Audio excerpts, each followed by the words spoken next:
Welcome to Mama's Priceless Parties. Today, I'm going to show you how to make the easiest rainbow swirl cake. I love the colors. To get started, we'll need a couple of things. First, you'll need icing color.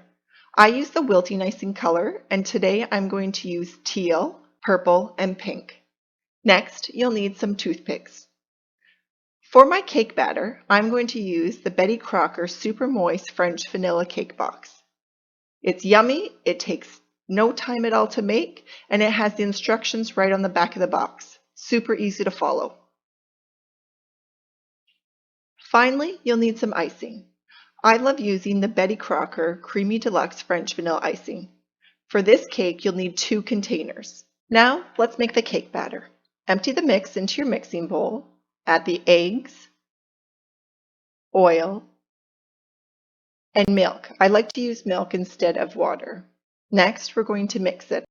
I start the mixer on the lowest levels to gently combine the ingredients so that the powder doesn't fly up. Move the mixer into the medium speed and mix until combined. You can also do this by hand. Next, we're going to separate our batter into 3 bowls because I have 3 colors. If you have more colors, you need the same number of bowls as colors. Try to make them as even as possible, but it does not have to be exact. Just try your best. For my icing colors, I'm using Wilton's Rose, Violet, and Sky Blue. To color our batter, we're going to use a toothpick, and it's always helpful to have a paper towel to put the toothpick in when we're done. We're going to insert it into the icing color and then put it in our batter.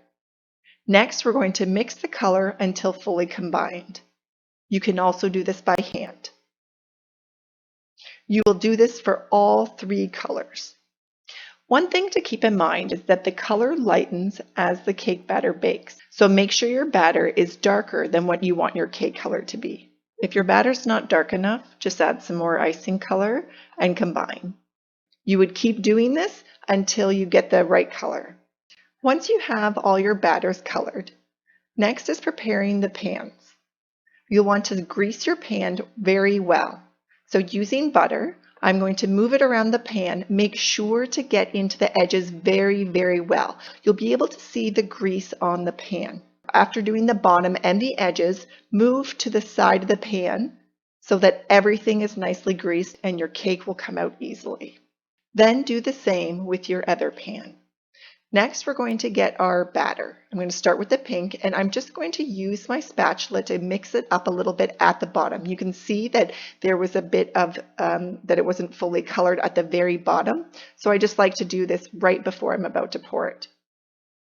Next, we're going to pour a bit of the batter into the pan. We're going to move it around. It doesn't have to be exact. This is an art. I'm going to do the exact same thing with the other pan. Try to keep the overall batter level for each pan as similar as possible so they bake evenly. Now we're going to do the same thing with our other colors. First the blue, again, first pan, and then the second pan. Last is our purple. Pour it in the one pan, move it around, try to get the spots that you haven't already got, and then do your other pan. We are going to repeat this until all of the batter is used up. So you would do pink again, teal again, then purple again. With your spatula, gently move the batter so that it fills in all the holes and looks even. Finally, clean the batter off the rim of the baking pans. And now we're ready to bake the cakes. For my dark pans, I bake them at 325 degrees Fahrenheit as per the box instructions. Put the timer on for the lowest time shown in the range for your pan type. In my case, it is 28 minutes for 2 8-inch round pans. Once the timer goes off, remove the cakes from the oven and do the toothpick check. Fully insert a toothpick into the center of the cake and pull it out. If there are no crumbs, your cake is done. If there are crumbs attached to the toothpick, bake for an additional couple of minutes, then recheck with a new toothpick. Keep doing this until the cake is done. Finally, let the cake cool for 10 minutes in the pan.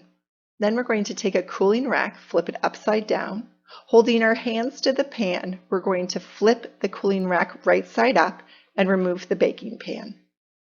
And then we're going to do it for the other cake. Now our cakes need to cool completely. Once the cakes are cooled completely, put each cake into a Ziploc bag and seal. Put in the freezer for at least a couple of hours. Make sure to put them on a level surface. Freezing the cakes helps with the crumbs and makes it easier for cutting. Put a sticky pad down on the table and then put your cutting board. Get your first layer of cake and we're going to level it using a long serrated knife. Make sure the knife is level to the table. Go back and forth until the top is removed. Then do the other cake. Look at the beautiful colors. I absolutely love it. Take your first layer of cake and put it on the cake plate or whatever you're going to serve it on. Next, take your second cake and put it on top just to see how it fits. If you find that it doesn't fit nicely, you may need to re-level those insides. Pull the top layer off and we're going to add our filling. I love using the St. Dalfour red raspberry fruit spread. It is sweetened with juice instead of sugar, so it is not super sweet. This tastes wonderful with the cake and frosting. However, you could use any filling you want.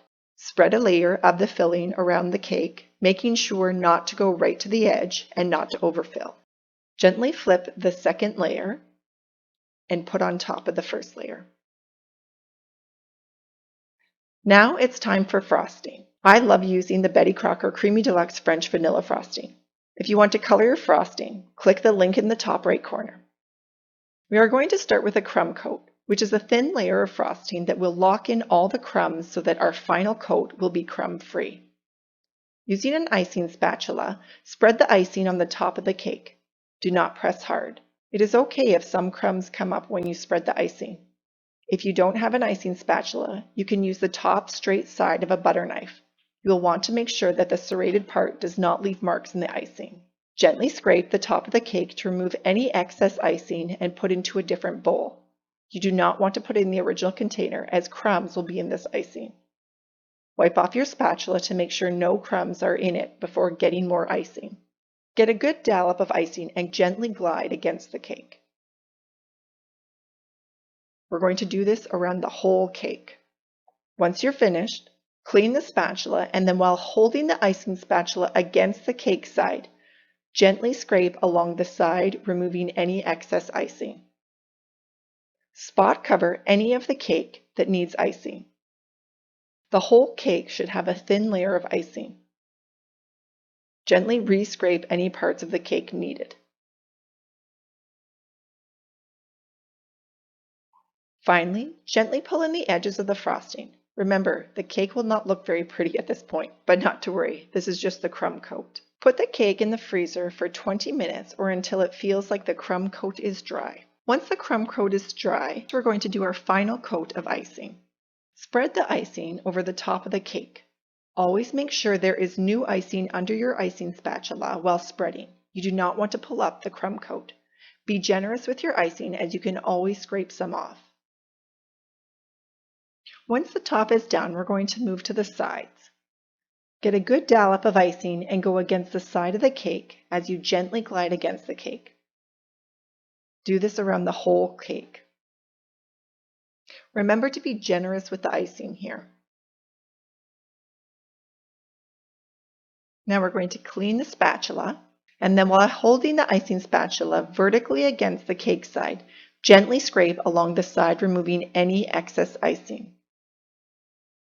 This is a bit easier on a turntable. However, I know not everyone has one, so I wanted to show you how this could be done without one. Next, we're going to pull in all the edges.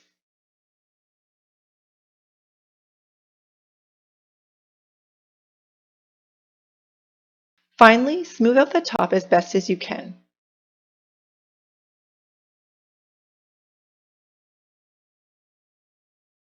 If you need to fix an area, add some more icing and smooth it out. I have purposely not fully smoothed out the top of the cake because I know many beginners may struggle with this part. So I wanted to show you a very easy method to give you an elevated finish to your cake, even if you are a beginner. Very lightly glide the spatula across your icing in a swooping directions towards the middle of the cake. Move right beside the first swoop and do it again. You will notice that no icing is coming off on the icing spatula. The idea is just to leave an imprint on the icing. Continue around the whole cake until done. What a beautiful cake. Clean up the icing from around the cake using a paper towel. Then finish off with a damp paper towel. Be careful so that you do not touch the cake. This cake is great for the Art Party Kids cake decorating activity. See the link in the description box below.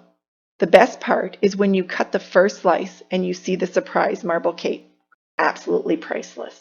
I hope you enjoyed making this cake with me. Happy baking!